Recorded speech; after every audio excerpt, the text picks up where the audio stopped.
আমাদের পার্শ্ববর্তী দেশ ভারত, স্বামী স্ত্রীর সম্পর্ক, রক্তের সম্পর্ক, ভাই বোনের সম্পর্ক এক অনন্য রাখি বন্ধনে আমরা বাঁধা। যেই ভারত গত 15টা বছরে এই ফ্যাসিস্ট হাসিনাকে টিকিয়ে রেখেছে এবং হাসিনাকে টিকিয়ে রাখার জন্য গোয়েন্দা সার্ভিস, রাজনীতিবিদের সার্ভিস, যত সার্ভিস দেওয়ার দরকার সব সার্ভিস দিয়েছে। আসসালামু আলাইকুম প্রিয় দর্শক, আজকে গুরুত্বপূর্ণ নিউজ ভিডিওতে আপনাকে স্বাগত।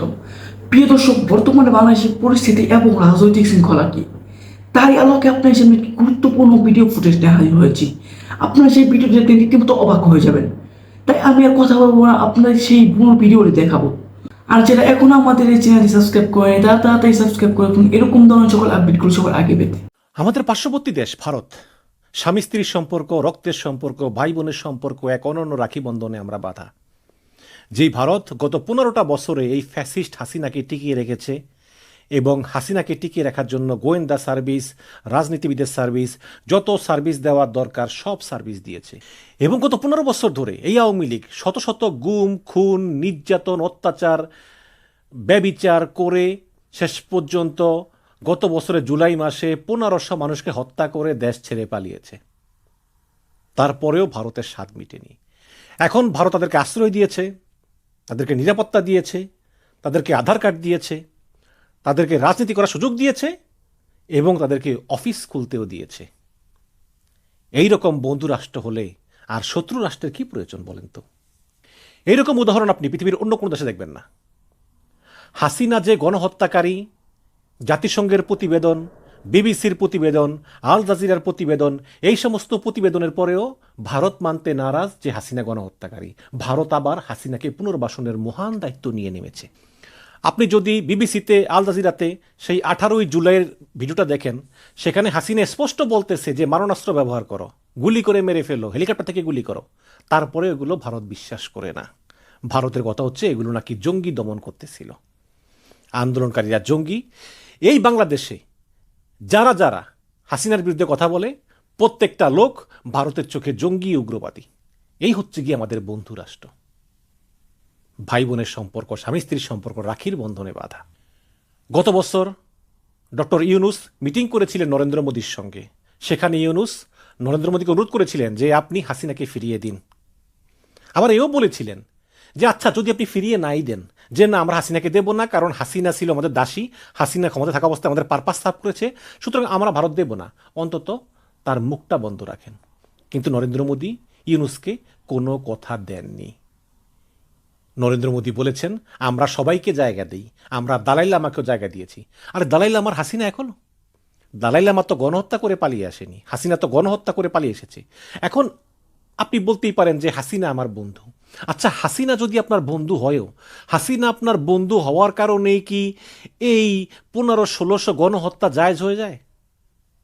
হয় না তো। এই হচ্ছে বন্ধু রাষ্ট্র। এই সেই নরেন্দ্র মোদী যিনি প্রকাশ্যে গণহত্যাকারী ইসরায়েলের পক্ষ নেন, ইসরায়েলের প্রধানমন্ত্রী নেতানিয়াহুকে বন্ধু বলে সম্বোধন করেন।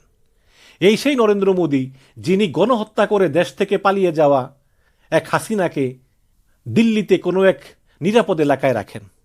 শুধু তাই না, তাকে রাজনীতি করতে দেন, তাকে পার্টি অফিস খুলতে দেন এবং তাকে সুযোগ দেন যাতে সে ভারতে বসে বাংলাদেশে অরাজকতা করতে পারে, বাংলাদেশকে অস্থিতিশীল করতে পারে।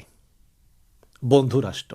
এবং এই রকম বন্ধু রাষ্ট্র বললেই আজকে ভারত সমস্ত বিশ্বে বন্ধুহারা। ভারতের একটা কোনো বন্ধু নাই। সমস্ত বিশ্বে কেউ ভারতকে পছন্দ করে না ইসরায়েল ছাড়া। আপনারা দেখেন মাই ফ্রেন্ড ডোনাল্ড ট্রাম্প একদম ভারতকে ডুবিয়ে দিছে। ডোনাল্ড ট্রাম্প যখন প্রেসিডেন্ট হলো তখন ভারতের মোড়ে মোড়ে ট্রাম্প মন্দির হলো, সেখানে ট্রাম্পের মূর্তি বানিয়ে পূজা শুরু করলো। আবার দেখলাম যখন ট্রাম্প 50% শুল্ক দিল, তখন আবার দেখলাম সেই লোকগুলি ট্রাম্পের ছবিতে আগুন দেয়, ট্রাম্পের কুশপুত্তলিকা দাহ করে। মানে এই হচ্ছে এক আজব ভারতবর্ষ, আমাদের বন্ধু রাষ্ট্র। এখন ভালো বিপদে পড়ছে। রাশিয়ার কাছ থেকে তেল না কিনলে আমেরিকা এই শুল্ক কমাবে না। এখন নরেন্দ্র মোদী করতে চায় কি? চীনের সঙ্গে বন্ধুত্ব করতে চায়। যেই চীনের সঙ্গে আজীবন যুদ্ধ করে গেল, এখন সেই চীন সফরে যাবে, আমেরিকার কাছ থেকে পাত্তা না পেয়ে চীনের সঙ্গে করবে বন্ধুত্ব। এবং তিনি চীন, রাশিয়া আর ভারত এই তিনটা মিলে জোট করতে চায়। চীন কি ভারতকে বিশ্বাস করবে? চীনের সঙ্গে পাকিস্তানের সম্পর্ক হচ্ছে সর্বকালের সেরা সম্পর্ক, ভাই ভাইয়ের সম্পর্ক। এবং এই ভারত পাকিস্তান যুদ্ধে যদিও চীন স্বীকার করে না, কিন্তু চীন পাকিস্তানকে লজিস্টিক সাপোর্ট দিয়ে হেল্প করেছে এবং হেল্প করার কারণেই পাকিস্তান ভারতের বিরুদ্ধে যুদ্ধে অত্যন্ত সাফল্য দেখিয়েছে। এখন নরেন্দ্র মোদী ট্রাম্পের কাছ থেকে উষ্টা খেয়ে চীনে যাবে সম্পর্ক ঝালাই করতে। সম্পর্ক ঝালাই করা এতই সহজ? কোনো মতেই সহজ না। চীনের সঙ্গে ভারতের সম্পর্ক কোনো দিনই ভালো হবে না এবং চীনের কাছে পাকিস্তান হচ্ছে মূল্যবান ভারতের চেয়ে। সুতরাং এই ভারত চিন্তা করতেছে যে চীন, রাশিয়া আর ভারত মিলে একটা লিয়েজো করবে, এই চুক্তি কখনোই হবে না এবং এগুলো সম্ভব না। পক্ষান্তরে পাকিস্তান যে কূটনীতির পরিচয় দিয়েছে, পাকিস্তান, চীন এবং আমেরিকা দুটো দেশের সঙ্গেই খুব ভালো সম্পর্ক বজায় রেখেছে এবং নরেন্দ্র মোদী তিনি ব্রিক্সে যোগ দিয়েছেন, যেই ব্রিক্সে আছে চীন, আবার কোয়াডেও যোগ দিয়েছেন, যে কোয়াডে আছে আমেরিকা, অস্ট্রেলিয়া। মানে দুই নৌকায় তিনি পা দিয়েছেন, কিন্তু তার সেই দুই নৌকা পা দেওয়ার দিন শেষ। তাকে এখন একটা বেছে নিতে হবে এবং নরেন্দ্র মোদীর আসলে আর কোনো উপায়ও নাই। তিনি নিজের হাতে সার্ককে ধ্বংস করেছেন। শহীদ প্রেসিডেন্ট জিয়াউর রহমান প্রতিষ্ঠা করেছিল সার্ক। সেই সার্কে কি সুন্দর চলতেছিল, সেই সার্কটাকেও ধ্বংস করেছেন এই ভারত। বলতেছে পাকিস্তান সন্ত্রাসী রাষ্ট্র, তাদের সঙ্গে কোনো আলোচনা নাই। মানে কি যে অবহেলা, আলোচনা নাই, ক্রিকেট নাই।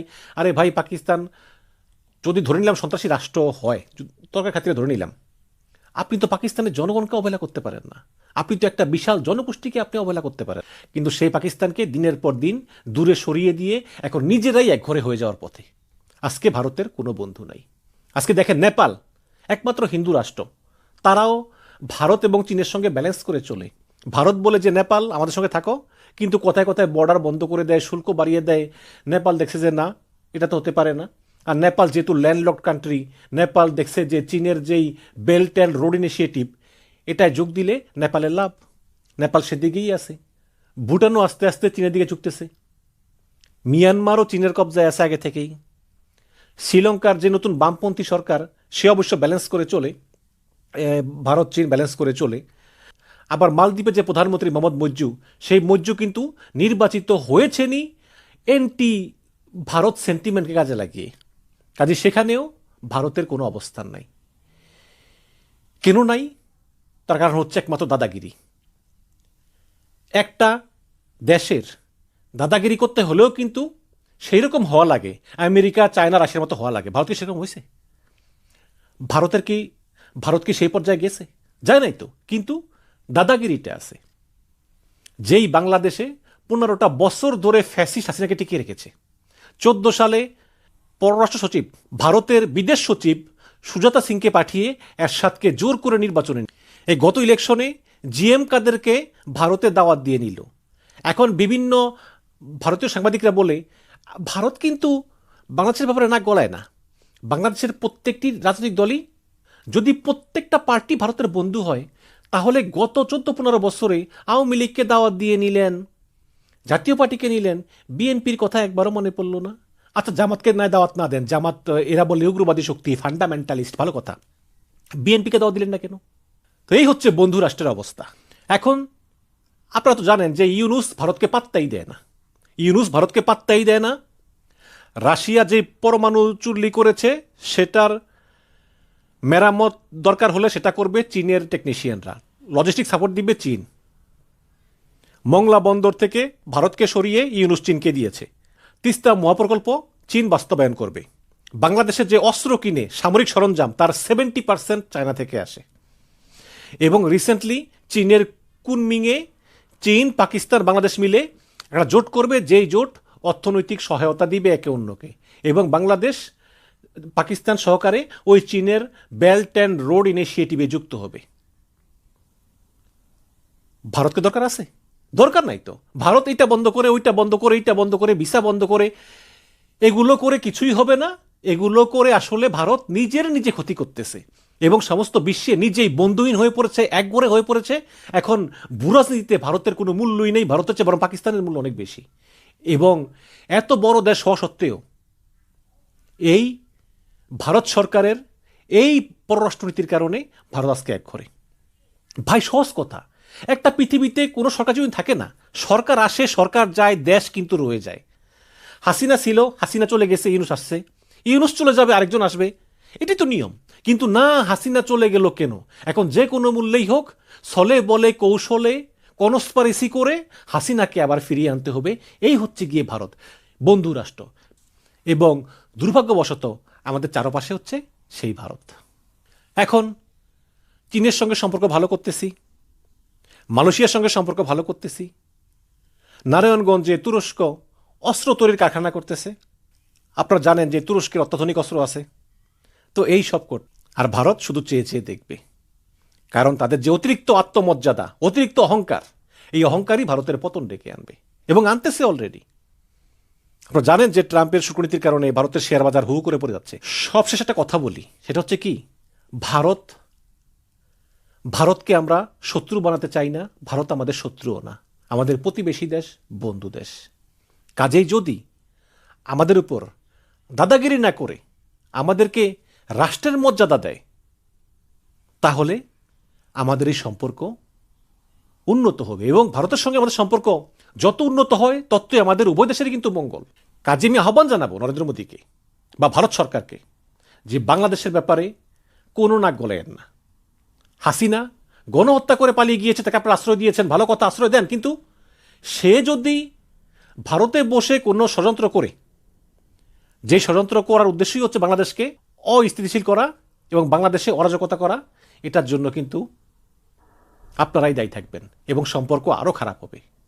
আমাদের দেশের জনগণ ভারতের জনগণকে অত্যন্ত পছন্দ করে এবং দুই দেশের ভিতরে কিন্তু অনেক মিল, শিক্ষা, সংস্কৃতি, ধর্ম, আচার ব্যবহার।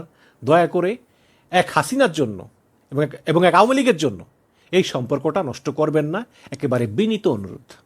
এবং আমরা বাংলাদেশ কথা দিচ্ছি যে বাংলাদেশের ভিতরে বসে বাংলাদেশের ভূখণ্ড ব্যবহার করে কেউ কখনো ভারত বিরোধী কর্মকাণ্ড করতে পারবে না, আমরা হতে দেব।